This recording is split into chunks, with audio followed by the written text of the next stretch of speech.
Many, many, many, many money. Money. Many, many, many, many, many money. Money. This is a taboo topic. Yeah, money is taboo. People hate this topic. Money is the root of all evil. Lawyers hate talking about it because they are worried that they're going to be labeled as Ambulance chasers. greedy lawyers. Money hungry grubbers. Ooh, the money grubbers. And yet, to be a plaintiff trial lawyer means that you must be able to talk about money to jurors. And so there's two. We're going to talk about money, and we're not going to have any restrictions, but I do want to start off by talking about it technically from a trial lawyer perspective, and then talking about it more broadly if we choose, or we can save that for later. From a trial attorney's perspective? Yes. I mean, when I was a public defender, I never asked for money. No. And part of what I feel about money that I've seen is that there's sort of a transactional flavor to it when it comes to plaintiff's practice. I object. I mean, I'm just saying, people are like coming out and going, look at my verdict. Well, there's Fantastic. Look at it. It's so shiny and it has so many zeros. There's something just a little bit transactional about it. And so that's my first thought. All right, so even when we have attorney meetings and we have to go around the table saying what we think a case is worth, Yes. even when we talk to or hold focus groups and we're trying to see what people think a case value is worth,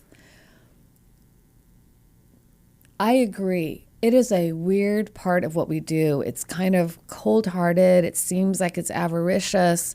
You know, we get pinned for all of this. However, you have to go back to what is plaintiff law? What are you allowed to do in civil law? And the reality is there is nothing you can do to show that someone else is culpable, nothing else in plaintiff law other than to give a jury verdict, which is a money verdict. I agree. But So in other words, you can't get back any body part. yeah, You can't bring someone back to life. of course you can. You cannot undo a trauma. No. And you can't put anybody in jail. No, you can't put any. You can't take away somebody's license to practice medicine or to run some kind of a foundation. You can't do it in plaintiff law. No, you can't do that. Yeah. You can't ask a jury to say, this was very bad and we're very mad at you, and let the jury speak. Yes, but all that being true, you still have to conduct yourselves in a social construct that you are creating that is money. It's a social construct, and we're talking about it in plaintiff's practice, but you've described to me kind of two distinct things, Karen. You're talking about it like how a trial lawyer sees themselves in relation to money, and then you're talking about it, about the concept of money being a value. So two different issues. Yes. So which one do you want to talk about first? I want to talk about the trial lawyer one. That's the one that's interesting to me. Oh, well. That's the one that's the... All right. Well, let's go this way. Okay. Yeah. Okay. Well, we talk about the good, bad, and the ugly. So let's start off by, you get to choose. You want to talk about the good, bad, or ugly? I want to talk about the ugly. What's the ugly side of, I'm totally all for getting verdicts and making clients feel whole. Yeah. That makes sense to me. I'm talking about how like the business and the practice of law is governed by verdicts, and how that says that's a great lawyer. Look at the verdict they got. That the measure of competence and the measure of capability is measured by verdicts. That interests me. That's an interesting model. Well, start with that then. Tell us your position. I think my position is that verdicts do not reflect the value that a lawyer brings to the practice of law or an issue. I don't think verdicts are reflective of that. I think that verdicts actually complicate that. And so a good example is, there used to be a big movement towards tort reform. And this was in the 80s here in Washington. And it's kind of picking up some gain again. For example, Georgia just passed some bills limiting plaintiffs' ability to get damages. And a lot of that is sometimes precipitated by the agents that are out there and how they reflect the trial lawyer practice, and they equate that value is the money that they make and how they present themselves to the larger community. Like they're wealthy. And so, So you're being too vague for me. Okay.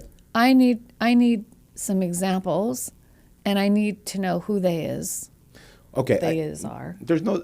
If you go up and look and search the internet for plaintiffs lawyers, you'll see some plaintiffs lawyers who look very shiny and flashy, and they talk about verdicts. So that's a message they're just sending out to the public at large. And that defines the practice of law. There are others who don't do that. So I think that aspect is messaging that is sent out to the public about what the value of money is to the plaintiff's bar, to a trial lawyer. Like, this is what it means. Does that make sense? No. Okay. I'll be even more specific. There are some law firms that you can go out and they look like they have jet engines, like private jets. They do. Okay. And then you see them, wearing like $2,000 or $3,000 suits. And that is an image that is sent out to the community. And it says the practice of law reflects this. That's a value that's shared within that social construct. Other lawyers don't do that. So there's a tension there. Okay, well, the trial lawyer community is no different than humanity at large, in that there are some people that make a lot of money. There are some people that they can't survive on what they would make as a plaintiff trial lawyers. So they do other types of law too, like criminal law, family law, anything. And there's some lawyers that can't even make a job, make it practicing law, and they don't even practice law. They do other things. So there's a huge divergence. And you have established, you have groups of lawyers, you have solo practitioners, you have everything in the world, different type of configuration, just like in the bigger world. Yes. We have the billionaires who are not even the top. It's the billionaires at the top. Yes. And then you have people that live in the park, So I think it's hard to make generalities about lawyers and money, just as it is about people and money. I think that there are lawyers that focus unduly on money, and there are, and they are the attention grabbers because they can afford to get their word out about their value more. So that's what I think. Well, attention grabbers. Okay, so that's a good one. I mean, we're do a podcast, we're getting kind of attention. And then, Well, from the 5 people that listen to the podcast. And Mike. But, okay.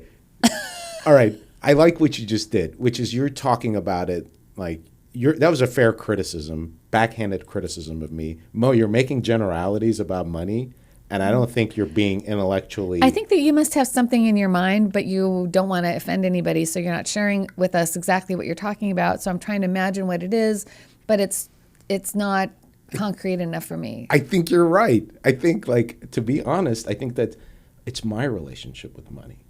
Like, money, to me, if you grew up poor, you have a relationship with money. You view lack of money as like lack of security and like emotional scarcity. You associate things with it, and then when you see when you grow up, you start to like make decisions, thinking about money in a way that is influenced by your past. So I think part of where my bias, I mean, really, that's what it was. It was just like general bias. I was making generalisms, and you just kind of very kindly pointed it out, is that it's my issues with money that kind of like colors what I think about it. But you view money as respect. So I do think, I think that I want to go back to the very beginning, which is, and use this as a way to talk about money here, of how I talk to jurors about money. Okay. Because how I talk to jurors about money is how I would talk to my neighbors about money. So I always hated to talk about money because we're kind of raised that that's rude. It's rude to ask people how much money you make or tell people how much money you make. I was raised in a household where, that was, by two intellectual parents, that money wasn't something that you talked about to other people. That would be a rude thing to do. And so I think I brought that into the practice of law. But as a plaintiff trial lawyer, you must talk about money. And so I went from hating it and being awkward about it, and tentative about it, which is the worst thing you can do. I've had juries that ordered more than I asked for, and I've like 2 or 3 times in my career I've had them order just what I've asked for, because probably I didn't ask for enough, but I don't know. But what I realized as the years passed, that I needed to get over this. And I used to think, well, there was some special way to do it, or a personality type, or these bold, male trial lawyer prototypes. They had no problem talking about money, but the way that they didn't never made me feel comfortable. A lot of it was constructs. A lot of it was they would come up with, like, how do you value pain and suffering? Yeah. And they would say, well, and I've done some of this stuff before. If I was to put an ad in the paper, Yeah. and say, I want you to agree that we will take off your leg from the knee down, that you will have constant phantom pain, that you will need, this accommodation and that accommodation you will need, and that this job will be, let's be conservative and say it's an 8-hour day job, even though we know that you'll have the pain beyond the 8 hours a day and you'll have to sleep through it. What is the hourly rate of that? And then and then put that job in there for someone that would actually want that job at that hourly rate, and then multiply it by that. So there were these constructs, Yeah. very popular, of how to get these big numbers. And I'm not saying that I won't do the construct, but I don't like the artifice involved in it. Okay. So let me finish. So Okay, let me okay. tell you, because I want to tell you about how I do it, and then I want you to take over. Okay. So what I started doing more than a dozen years ago, but certainly a dozen years ago, was I immersed myself in how can I talk about money and naturally. Because I would listen to people talk about how they talked about money, and nothing rang true for me. Because I speak a lot around the country, and so I hear so many different people from all around the country at the seminars I present at talking about money. I never liked it. So, it was really a matter of me, first of all, understanding my relationship with money and feeling comfortable in it. That was number one, like money, which is not a comfortable subject. Even still, like, I don't tell people like how much money I make or what I do, but although I want to say that there's some things I do with money that are very calculated.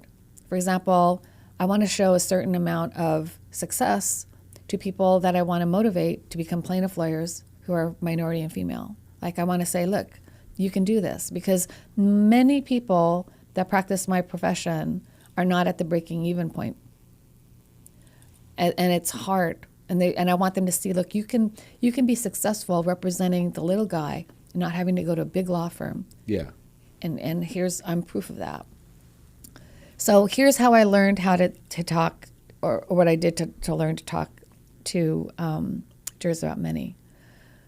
I actually started going back into economics, which is not my favorite class in college, but I started to look at, like, what is money?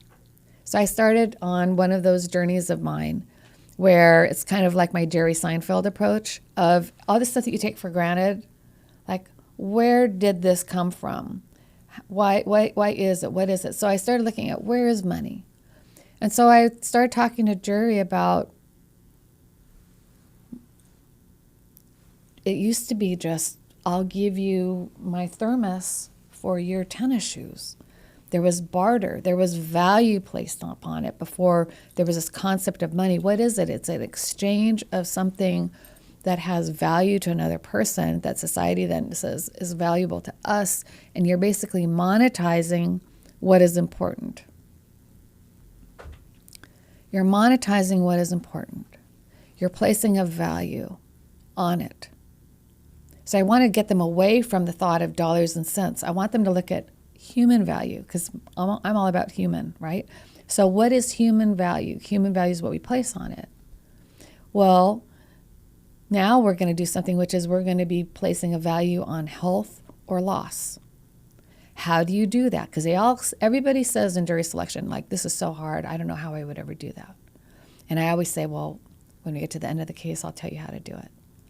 So I talk about comparative value. What are the values? What is human value? I talk about the importance of a family to have their lost person treated with dignity and respect. Yeah. For that loss to be valued correctly. Because if you incorrectly value something, if you value it too low, for example, then there cannot be justice. And the message that you sent to the family is that that person's value was less than, and I might give an example, my car.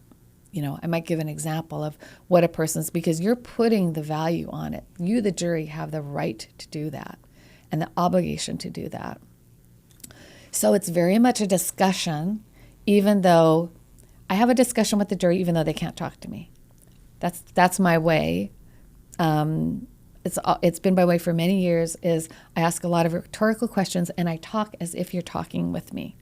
I'm talking through it in my mind with you about how we're going to get here, what we're doing. We're placing a value. What do we do to compare?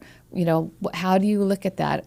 And then I've also been telling them throughout the whole case, there's been money all over. What are your experts being paid? $1,000 an hour? $1,000 an hour.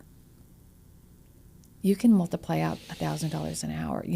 What is, so you're using stuff that you've already thrown out in the case to talk about money. But ultimately, it's about putting the value, not just putting up dollars and cents.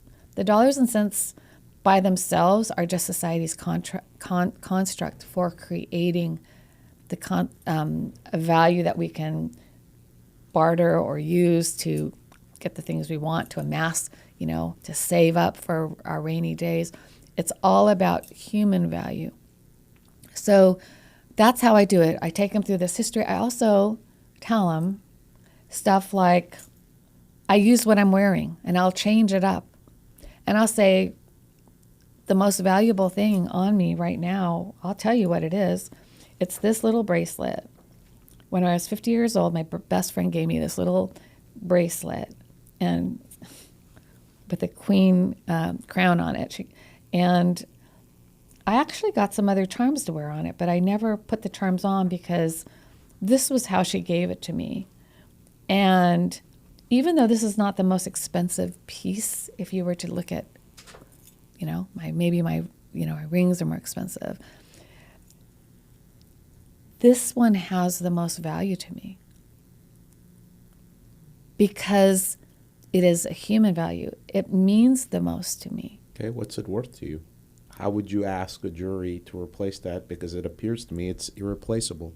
It's about something that you got from a relationship with someone you care deeply about and who thought of you in a symbolic way and got that for you. So the answer is that a lot of people use the concept of irreplaceable as a way to get out of placing value. Okay. And some of the jurors will have said that in voir dire, and I'll remember who they are.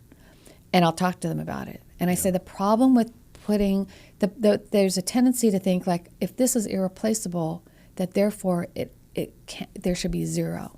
But if you put a zero, then now you have valued this as nothing. You value the life as zero. If you say it's irreplaceable and you put the value of zero, you've told the defendant, you've told the family, you've told society that this loss was nothing. So when you're asking the jury, and what you're describing the jury to kind of work through irreplaceability, you are going to tell them what you think is worth. I do. And when you say that to them, you're saying what that means to the plaintiff. And how the plaintiff has been will inform them about what you talked about earlier, which when you're growing up, your relationship with money. So do you think that you have to teach them about the plaintiff's relationship and understanding of what this money is? Because they're the ones who are ultimately asking for it. How do you do that? So I know a lot of people think that when you try a case that you're teaching the jury. I don't feel that way. Okay, why not? And I've been a teacher, right? I taught law school. That's not my mindset. My mindset is that I'm the vessel. I'm the communicator. I am communicating on behalf of my client. I am a vessel of communication. So my whole job is to get them to understand and to empower them to make a decision. So I also break down things so that they're digestible, and I also will give my suggestion. But I will also, I've almost always say this, and so it's no defendant is ever surprised to hear this. I almost always say, and I don't have to, but I do, and even if I didn't use these words, I'd use something separate. I can tell you there is nothing that the defense lawyer, John Black, and me would like better than to go back in that room with you, sit around the table, and hash this out. I would tell you my suggestions. He would tell you his suggestions. We could talk about it, but that's not how this works. Yeah. We're not allowed to do that. And I have done this 3 ways. I have not given a recommendation, and then afterwards the jury says, we really wanted you to give us at least a recommendation, whether we followed it or not. I can give you a recommendation, and then inevitably the jury will come back and say, we really felt like you were kind of just telling us what to do, and we didn't like that. And I say, so what I've decided over the years is I'm going to give you the way that I would think about it and some frameworks that I think might be helpful for you to address this, just kind of like some methods that I think would be helpful for you as you look at all of this. And you can do with it what you will. And so I believe in not just giving a number, but a way to do it. Now, when you talk about giving them a way to do it, I want you to give me a couple examples, but it's true that you can't tell them to put themselves into the shoes of the loss, right? And help us understand why you can't do that. That's called the golden rule, and it's just not allowed. And I've never even been accused of it. Is it a good rule? I mean, ultimately, that's what they're doing. They're in that deliberation room going, what is my child's life worth to me? They're not supposed to do that. They are not supposed to do that in the jury deliberation. Well, they don't get told. They're told that they should use the evidence. They can use their common sense and their experience and judgment, right? Okay. So, of course, you have people always use their own experience, and that there's nothing wrong with that. But the lawyer cannot weaponize. Tap into their common sense and experience? Well, no. The lawyer cannot weaponize the concept of, okay, my client that I just talked about lost the leg from the knee down. Now I want you to just pretend you're my client and this is how my client's feeling. Like, that's not allowed. Okay, what do you do? What are the tools you use to give them the framework? The framework changes depending upon the case. Yeah. But for example, they used my framework in Ride the Ducks. Okay. And that involved 50 plaintiffs. So I knew that they could not do this without having a system. And so I told them the system, which was you can grid it out. I suggest that you write this out and you can have, these columns and, and that's why it took them almost 2 weeks to come up with the jury verdict, because they went through that for every single person. Did they create their own grid? Yeah, they did. And did you see the grid? No, ultimately? because I don't see that. We don't see that. But Did they tell you that they made a grid? And then the value system the framework you provided them, other than just the grid, what else did you tell them to use to determine money amounts? I pretty much, I could read you my closing, but I just told you. I talked to them about money. Okay. What is money? Okay. What does it, I don't want you to get sidetracked by money as a bad thing. Money is part of the human experience. Okay. This is where it came from. This is what it's supposed to represent. You are basically putting a human value on a loss. Okay. Everybody does things differently, but that's kind of a core of who I am anyway. I always believe, as you know, my motto is, lawyers are real people too, and that's how I communicate, is I want to communicate on a shared level. Like, even if you are far to the left or far to the right, like, this is a human experience. Yeah. It's a shared human experience. So that's what I'm looking for, is what are the shared human experiences? I'm not looking to divide the jury. I'm not good enough to figure out, like, these are my leaders on this ahead of time. These are my leaders on this camp, and this is who I'm going to preach to in this particular way. I am looking at it more like, where's the common ground here? How can I present this in a way that will work with no matter the spectrum of what I'm facing in terms of a jury? The second, the other question I have for you is, how did you, if you have, disabuse yourself of some of the values you had, or what your relationship was with money when you were a younger person, and how, because I feel that I still have that issue. Like, my relationship with money is, I'm working through it, and how do you move through that? Talk to me about that. Just like you said. So what I do, and I don't do it all the time. It depends on if I feel this at the moment. Me in the moment, but. Especially when I was getting more used to talking about money in a real positive, because I think that you need to talk about money feeling nothing but pride that you're able to talk about it. Like, this is so wonderful that you get to do it, versus this is my least favorite part. And so, and I've heard people say, like, this is my least favorite. I've heard people they say in that. trial say, apologizing that they have to talk about money. So what I have done is, if I'm still not confident under the circumstances, I'll say, I used to really have a lot of hesitation about talking to jurors about money. It didn't feel right. I was uncertain as a younger lawyer, as a newer lawyer. But I have changed my opinion. I think that this is an incredible honor to be able to speak about the value that you're doing. And I talk to them about the job that they're doing, because this is their job. Juries want to know how to do their job. That's why they listen so closely when you're talking about money. It's not that they're just trying to, at least when I do. Yeah.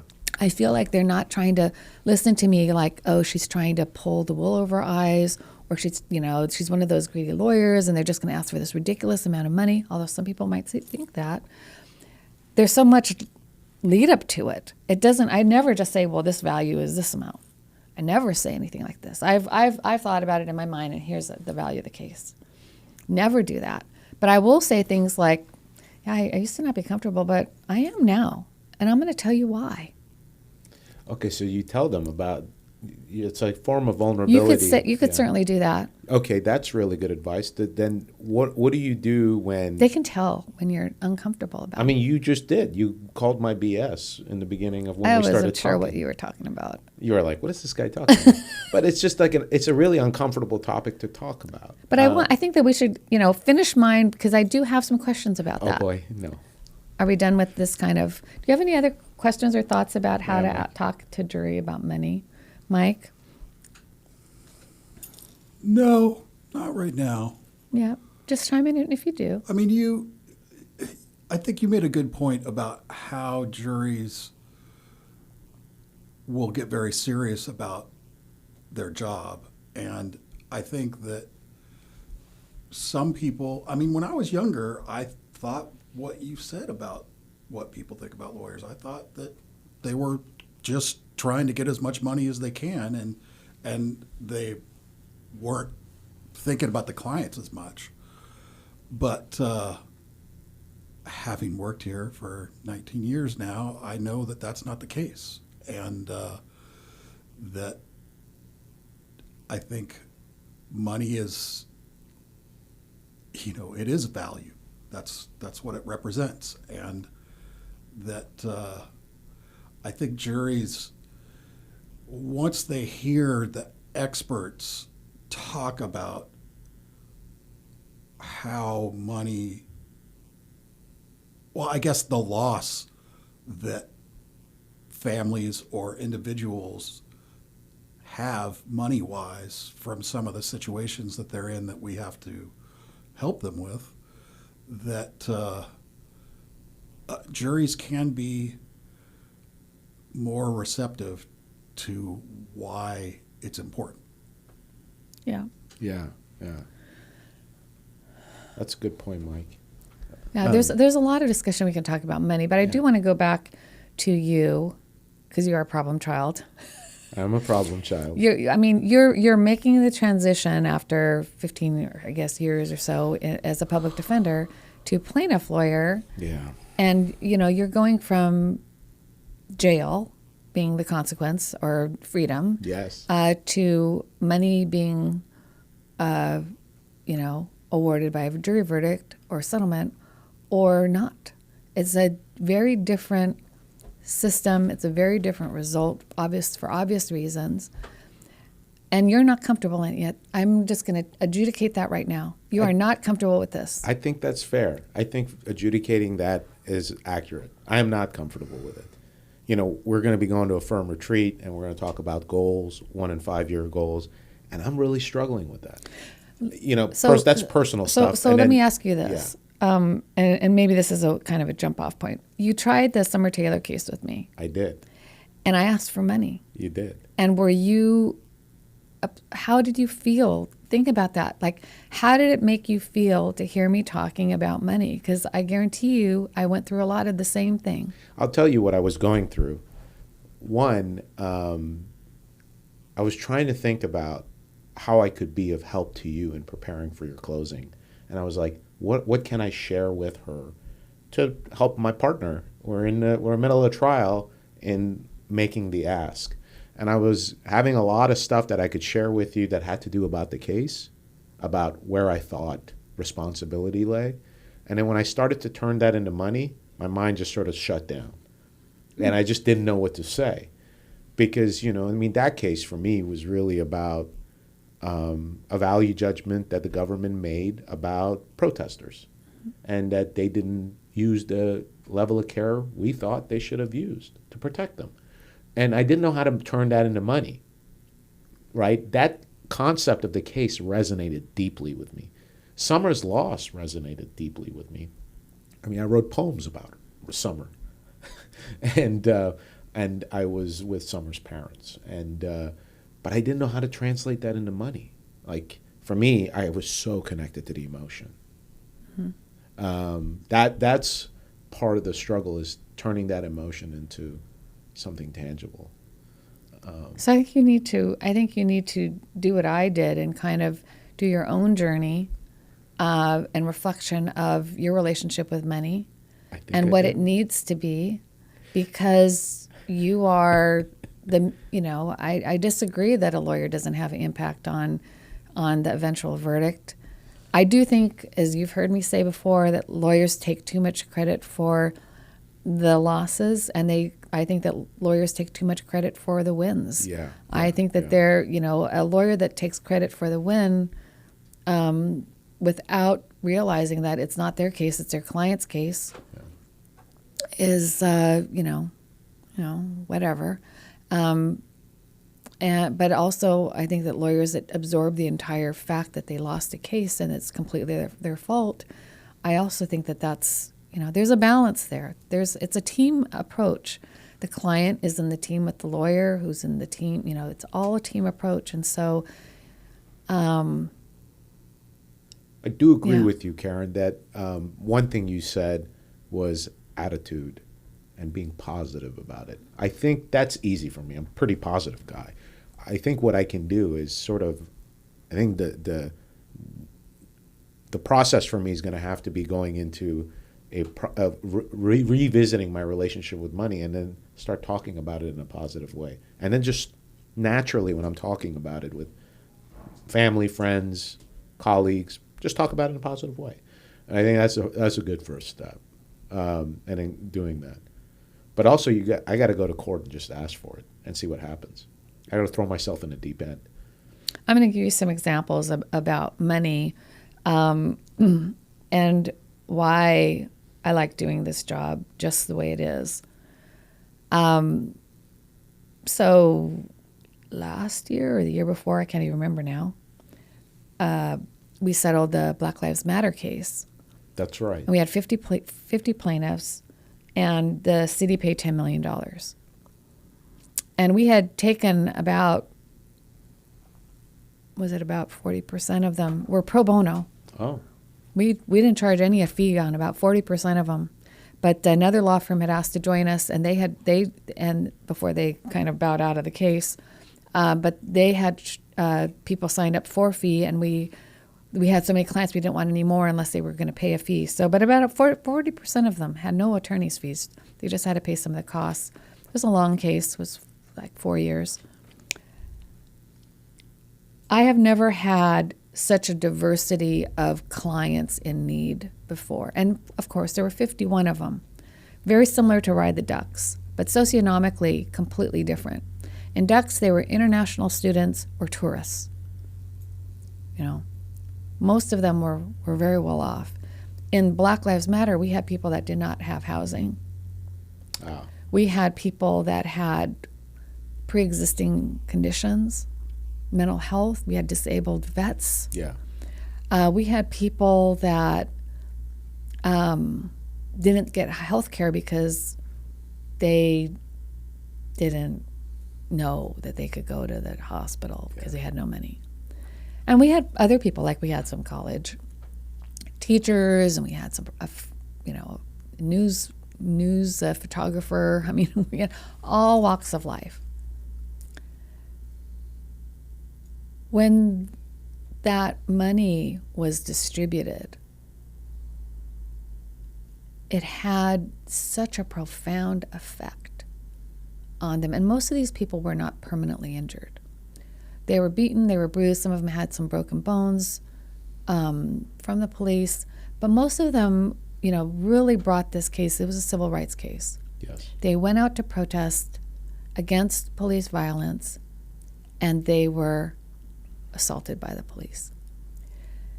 They felt so vindicated. They felt heard. They felt that they had gone through 4 years of having to turn over all their text messages and medical records, and they felt proud that they had stayed together and seen this through, and that the system had recognized them. Irreplaceable. So the money, yes, did the money serve two purposes? Did hopefully some people now have some housing? I hope so. Yeah. But to me, what was just, brought me to tears, because so many people they're protesters, so many of them were so eloquent. And the way they were able to express them. it was such a magnificent moment because, not that it was just $10 million. No, nobody received $10 million. Like, there was 50 people. It had to be distributed. And then you had, several $100,000 in out-of-pocket costs that we had been fronting, plus attorney's fees on the people that were not pro bono. That feeling from them, that overwhelming feeling of acknowledgement. Because, right, we all know that you've all heard from every single self-help book or psychology book that you've ever heard of, or podcast or whatever, that what people value more than anything is to be seen. To know that someone can see you and understand or value you or acknowledge you is like one of the most important things about the human condition. So getting that settlement gave those people that. So that's why I value what we do. That's why I value the fact that we were able to get as much money as we could in that circumstances. I valued, because I wanted them to have as much respect as possible. It did equal respect for them. I think that that makes that just creates a whole different kind of dialogue in my head about doing my own thing to try to understand how money reflects respect. Feel like I feel heard, because I got to work through that process to be able to go. I got to feel the same level of respect, that the value of it is respect for me and being felt heard, so that I can go and ask for someone. Like, this money I'm asking you to give this person is because it means respect. I gotta believe that. It's got to be authentic. Well, it also changes you as a lawyer in terms of negotiation, and so they didn't offer $10 million off the bat. In fact, they didn't offer that like at all. Yeah. I mean, we're talking nominal, and they didn't want to offer that. It took a lot of time. I personally knew that it had to be that amount for that case to be respected publicly, because this is a political case. This case is symbolic, and in fact, people still talk about it. Yes. 10 million. There's a difference between 10 million and 8 million. Yes. There's an extra zero. There's an extra digit. Okay. I wouldn't go for 9.5. I wouldn't go for 9.75. Okay. I wouldn't go. They said they couldn't go beyond 9.9 because something, and I'm not supposed to say what happens in, good thing I don't have a good memory, because you can never say what happens in mediation. However, I can tell you what I thought, which was that it's a difference between 10 and 9.9. And so knowing that that's the conviction, knowing that the person that they're negotiating has a bigger thing going on, which is they knew why. They want the respect of having an 8-figure, not a 7-figure settlement. And they're forever connected to a landmark case. Yeah. And they can tell their children, and their children can tell their children that they were one of those protesters. Yes. Yeah, so okay. Yeah. Yeah. That's right. So, takeaway from this is money is a critical element of being a plaintiff lawyer. And if you are not comfortable with money or asking for money, then what makes you think that you can be comfortable and effective asking for money on your client's behalf? You got to do the work. You got to do the self-work on money before you can go and ask other people for money. All right. That was good. There Yeah, you go. that's a great job. Yeah. Can I ask one thing about that case?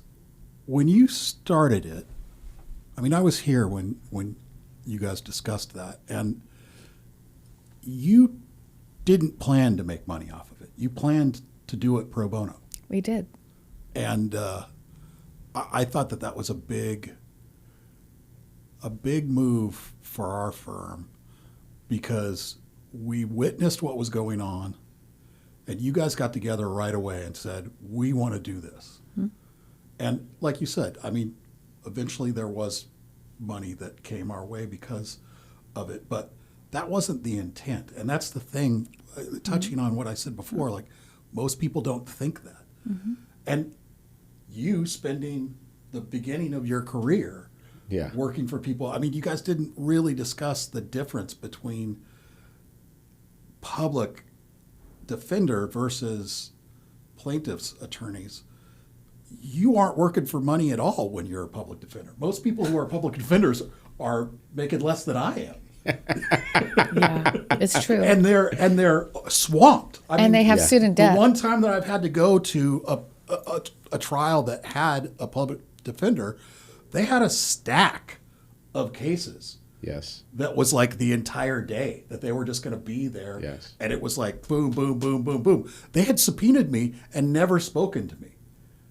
I got subpoenaed for something that I didn't even know what they were asking me to come for. Yeah. Because it was something that happened in the alley behind my house.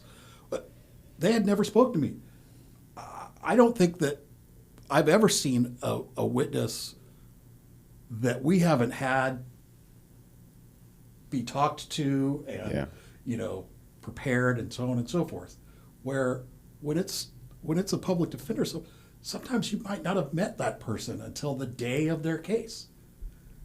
Well, I think we should have a part 2. We should have a part Yeah. two Let's because Let's have I a part like 2. what you just We talked really about. kind of, we started off with me kind of hijacking it after Mo expressed that he really didn't have good thoughts about it. And I talked about like how I talk to jury, but money is a big subject. So Yeah. there should be a Yeah. part 2. I think That's that's a good There should be All a right. part 2. all right. Yeah. Great. Interesting. That was good.